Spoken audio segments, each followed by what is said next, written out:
అతిపెద్ద ప్రజాస్వామ్య దేశమైన భారత్లో ఎన్నికలంటే అదో అతిపెద్ద ప్రక్రియ. దానికోసం రాజకీయ పార్టీలు చేసే కసరత్తులు అన్నీ ఇన్ని కావు. ముఖ్యంగా సభలు, సమావేశాలు, బహిరంగ సభలు, రోడ్ షోలు, వీటి హడావుడే వేరు. వీటి కోసం పార్టీలకు దేశంలోని బడా కంపెనీలు నిధులు అందజేస్తుంటాయి. వీటి ద్వారా పార్టీలు తమ కార్యక్రమాలు నిర్వహిస్తూ ఉంటాయి. వీటినే ఎలక్టోరల్ బాండ్లు అంటారు. దీనిపైనే ఇప్పుడు దేశవ్యాప్తంగా చర్చ నడుస్తోంది. మరి అసలేంటి ఎలక్టోరల్ బాండ్లు?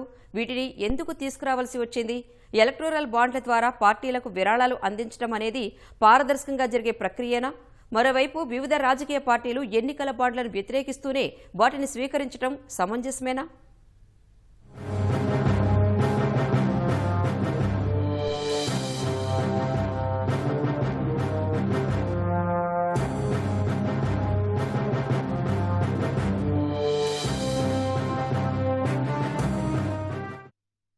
దేశంలోని రాజకీయ పార్టీలకు విరాళాలు అందించేందుకు ఎన్నికల బాండ్ల పథకాన్ని 2017లో కేంద్ర ప్రభుత్వం తీసుకొచ్చింది. 2017-18 కేంద్ర బడ్జెట్లో ఎలక్టోరల్ బాండ్ల పథకాన్ని ప్రవేశపెట్టారు. ఇది 2018 నుంచి అమల్లోకొచ్చింది. స్టేట్ బ్యాంక్ ఆఫ్ ఇండియా ఈ బాండ్లను జారీ చేస్తుంది. ఓ విధంగా చెప్పాలంటే ఈ బాండ్లను ప్రామిసరీ నోటుగా భావించవచ్చు. దేశంలోని పౌరులు లేదా సంస్థలు వీటిని కొనుగోలు చేసి వారికి నచ్చిన రాజకీయ పార్టీకి విరాళంగా అందజేయవచ్చు. 1000 నుంచి మొదలుకొని 10,000, 1,00,000, 10 లక్షలు, 1 కోటి రూపాయల వరకు బాండ్లను స్టేట్ బ్యాంకుకు సంబంధించిన వివిధ బ్రాంచ్ల ద్వారా కొనుగోలు చేయవచ్చు. అయితే వీటి కాలపరిమితి 15 రోజులు మాత్రమే ఉంటుంది. వీటిని ప్రజాప్రాతినిధ్య చట్టం ప్రకారం గుర్తింపు పొందిన రాజకీయ పార్టీలకు మాత్రమే అందజేయవచ్చు. అంతేగాక లోక్సభ, అసెంబ్లీ ఎన్నికల్లో కనీసం 1% ఓటు బ్యాంకు ఉన్న రాజకీయ పార్టీలకు కూడా అందించవచ్చు. అయితే వీటిని ఎప్పుడు పడితే అప్పుడు కాకుండా ఒక ఏడాదిలో జనవరి, ఏప్రిల్, జులై, అక్టోబర్ నెలల్లో అందుబాటులో ఉంచుతారు. దీనితో పాటు లోక్సభ ఎన్నికల సమయంలో మరో 30 రోజులు అదనపు సమయం ఇస్తారు. ఇలా ఎన్నికల బాండ్లను నిధుల రూపంలో వివిధ పార్టీలకు అందజేస్తారు. ఎన్నికల బాండ్ల పథకం ప్రవేశపెట్టిన నాటి నుంచే విమర్శలొచ్చాయి. ముఖ్యంగా వ్యక్తుల వివరాలు వెల్లడించకపోవడంపై అభ్యంతరాలు వ్యక్తమయ్యాయి. తద్వారా కార్పొరేట్ శక్తులు పార్టీలకు పెద్ద స్థాయిలో డబ్బులివ్వడంపై కూడా చర్చ మొదలైంది. దీనిపై సవాలు చేస్తూ సుప్రీంకోర్టులో 2017-18లో 2 వేర్వేరు పిటిషన్లు దాఖలయ్యాయి. ఆ విచారణపై గత నెల సుప్రీం సంచలన తీర్పు వెలువరించింది. ఈ పథకం రాజ్యాంగ విరుద్ధమని తెలిపిన అత్యున్నత ధర్మాసనం సంస్థల నుంచి అపరిమిత రాజకీయ విరాళాలు అనుమతించే కంపెనీల చట్టం సవరణలు ఏకపక్షంగా జరిగాయని వెల్లడించింది. అంతేగాక వివరాలు తెలియని ఎన్నికల బాండ్లను స్వీకరించడం అంటే సమాచార హక్కును ఉల్లంఘించడమేనని ధర్మాసనం తెలిపింది. ఈ పథకంలో పారదర్శకత లేదని స్పష్టం చేసింది. దీంతో సార్వత్రిక ఎన్నికల వేళ ఎలక్టోరల్ బాండ్ల అంశం చర్చనీయాంశంగా మారింది. ఈ క్రమంలోనే గత ఏడాది అక్టోబర్లో విచారణ జరిపిన న్యాయస్థానం అప్పుడు తీర్పును రిజర్వ్ చేసి తాజాగా గత నెలలో తీర్పును వెలువరించింది. ఎన్నికల బాండ్ల డేటాను ఎన్నికల సంఘం గురువారం బహిర్గతం చేసింది. సుప్రీంకోర్టు ఆదేశాల మేరకు ఎస్బీఐ సమర్పించిన వివరాలను ఈసీ తన వెబ్సైట్లో పెట్టింది. 2 భాగాలుగా విభజించిన ఈ డేటా మొత్తం 337 పేజీలలో అందుబాటులో ఉంది.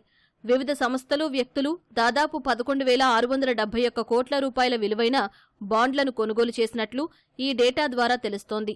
కానీ ఏ సంస్థ, ఏ రాజకీయ పార్టీకి విరాళాలు ఇచ్చిందన్న వివరాలను ఇందులో పొందుపరచలేదు. దానికి మరో 3 నెలల సమయం పడుతుందని ఎస్బీఐ వెల్లడించింది. కానీ ఏ పార్టీకి ఎన్ని విరాళాలు వచ్చాయన్న వివరాలను ఫ్యాక్ట్ ఫైండర్ మహమ్మద్ జుబేర్ వెల్లడించారు. దాని ప్రకారం భాజపాకు 6,000 కోట్లు, తృణమూల్ కాంగ్రెస్కు 1,610 కోట్లు, కాంగ్రెస్కు 1,422 కోట్లు వచ్చాయి. ఇవే కాకుండా తెలుగు రాష్ట్రాల్లోని చాలా పార్టీలకు కూడా పెద్ద స్థాయిలో ఎన్నికల బాండ్ల ద్వారా నిధులు అందాయని వెల్లడైంది. మనం గనక పరిశీలించినట్లయితే ఈ బాండ్లని సమర్పించడానికి 6 నెలలు సమయం కావాలని కోరినటువంటి స్టేట్ బ్యాంక్ ఆఫ్ ఇండియా ఇప్పుడు వెంటనే 2-3 రోజుల్లోనే ఎలక్షన్ కమిషన్ ఆఫ్ ఇండియాకి, అదేవిధంగా సుప్రీంకోర్టుకి పూర్తి వివరాలను వెల్లడించింది. ఎలా వెల్లడించగలిగింది? అంతకుముందు 6 నెలలు టైం పట్టుద్ది, ఇవి అనేక రకాల ఇబ్బందులు ఉన్నాయి, మేము డేటా మా దగ్గర సెక్యూర్ లేదు, ఆన్లైన్ సిస్టమ్ లేదు, ముంబై బ్యాంకులో నేను కాకమ్మ కబుర్లు చెప్పినటువంటి స్టేట్ బ్యాంక్ ఆఫ్ ఇండియా మరి దానికి పూర్తి భిన్నంగా ఈ రోజు 3 రోజుల్లోనే డేటాని ఎలక్షన్ కమిషన్ ఆఫ్ ఇండియాకి సమర్పించింది. అయితే దీంట్లో మరో కిరికిరి ఏంటంటే ఎలక్షన్ కమిషన్ ఆఫ్ ఇండియాకి సమర్పించినటువంటి డేటాలో బాండ్ల నెంబర్లు, అదేవిధంగా ఎక్కడి నుంచి ఎవరు విత్డ్రా చేసుకున్నారు, బెనిఫిషియరీ ఎవరనేటువంటిది లేకుండా కేవలం అమౌంట్స్ ఎంత వాళ్ళు బాండ్స్ సేకరించారు, అదేవిధంగా ఎవరు రాజకీయ పార్టీలకి వివరాల రూపంలో ఎంత వచ్చినాయి అని చెప్పారే తప్ప ఏ సంస్థ ఏ రాజకీయ పార్టీకి ఎంత విరాళాలు ఇచ్చింది అనేటువంటిది బాండ్ యూనిక్ ఐడి నెంబర్స్ ఆ నెంబర్స్ మాత్రం బహిర్గతం చేయలేదు. అందుకే ఈ రోజు మళ్ళా సుప్రీంకోర్టులో ఈ క్లారిఫికేషన్ అదేవిధంగా ఈ విధంగా చేస్తున్నారనేటువంటిది మరలా సుప్రీంకోర్టును ఆశ్రయించగా ఈరోజు సుప్రీంకోర్టు బెంచ్ మరలా ఏమని చెప్పిందంటే ఇది సంతవ్యం కాదు, ఖచ్చితంగా దీని మీద చర్యలు తీసుకుంటాం.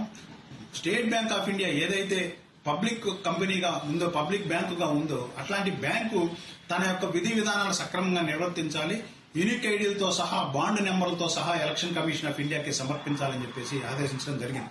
2022 మార్చి నుంచి ఈడీ దర్యాప్తు జరుపుతున్న ఫ్యూచర్ గేమింగ్ కంపెనీ అత్యధికంగా 1368 కోట్ల విలువైన ఎన్నికల బాండ్లను కొనుగోలు చేసింది. ముంబైకి చెందిన క్విక్ సప్లై చైన్ సంస్థ 410 కోట్ల విలువైన బాండ్లను కొనుగోలు చేసింది.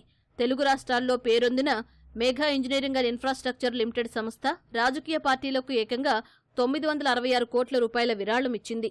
2019 ఏప్రిల్ 12 నుంచి ఇప్పటి వరకు ఆ సంస్థ కోటి రూపాయల విలువైన 966 బాండ్లను కొనుగోలు చేసినట్లు కేంద్ర ఎన్నికల సంఘం గురువారం విడుదల చేసిన జాబితా ద్వారా వెల్లడైంది. షిరిడి సాయి ఎలక్ట్రికల్స్ లిమిటెడ్ ఈ ఏడాది జనవరి 11వ తేదీన ఒక్కరోజే కోటి విలువైన 40 బాండ్లను కొనుగోలు చేసి 40 కోట్ల విరాళమిచ్చింది.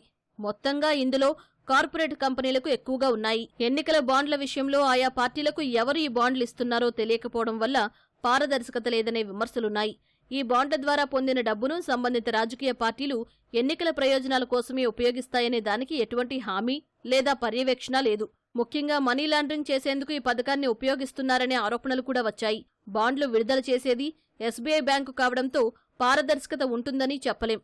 అంతేగాక బడా కంపెనీలు ప్రతిపక్ష పార్టీలకు డబ్బివ్వడానికి సుముఖంగా లేరన్నది మరో ప్రధాన వాదన. ఈ బాండ్ల ద్వారా డబ్బులు పొందే పార్టీ దానితో ఏది కావాలంటే అది చేసుకునే వీలుంది. దీంతో ఈ బాండ్ వ్యవస్థపై దాఖలైన పిటిషన్లను విచారించిన సుప్రీంకోర్టు ధర్మాసనం ఈ విధానాన్ని రద్దు చేసింది. ఎన్నికల బాండ్ల పథకాన్ని మొదటి నుంచి కొన్ని పార్టీలు వ్యతిరేకిస్తున్నాయి. కానీ బాండ్లను వ్యతిరేకించిన ప్రతిపక్ష పార్టీలు కూడా ఈ నిధులు తీసుకున్నాయి. కానీ తాము అధికార పార్టీలాగా పెద్ద స్థాయిలో నిధులు తీసుకోలేదని చెప్పడం గమనార్హం. భాజపాకు ఎక్కువగా వచ్చాయనేది వారి వాదన. అంతేకాకుండా వారికి అనుకూలంగా ఉండే విధంగా ఒక పద్ధతి ప్రకారం మార్చుకున్నారని విమర్శిస్తున్నాయి. కానీ కేంద్రం ఎన్నికల బాండ్లతో రాజకీయ పార్టీలకు అందే విరాళాల్లో పారదర్శకతను ప్రోత్సహిస్తున్నామని, నల్లధనం చేతులు మారడానికి అవకాశం లేదని పలుమార్లు సుప్రీంకోర్టుకు కూడా తెలిపింది. అటు మొదట్లో ఈ విధానాన్ని ప్రతిపక్షాలు తీవ్రంగా వ్యతిరేకించాయి. ఈ పద్ధతిలో విరాళాలు అందుకోబోమని సిపిఎం ప్రకటించింది. ఈ విధానంపై కేసు వేసిన వారికి ఆ పార్టీ మద్దతు కూడా తెలిపింది. అంటే దీని ద్వారా ఏంటంటే యాక్చువల్గా ఈ 2017లో ప్రభుత్వం ఎలక్ట్రల్ బాండ్ ప్రవేశపెడుతున్నాము, ఇది దేనికోసమని వాళ్ళు చెప్పారంటే మేము పూర్తిగా కూడా పారదర్శకత కోసము ఈ పని చేస్తున్నామని చెప్పారు.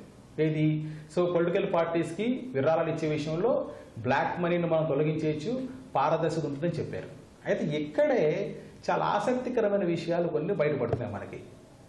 ప్రభుత్వం ఏం చెప్పింది, ఎలక్టోరల్ బాండ్స్ ద్వారా మనకి పారదర్శకత ఉంటుంది, పార్టీలకి విరాళాలు ఇవ్వడం చెప్తున్నారు.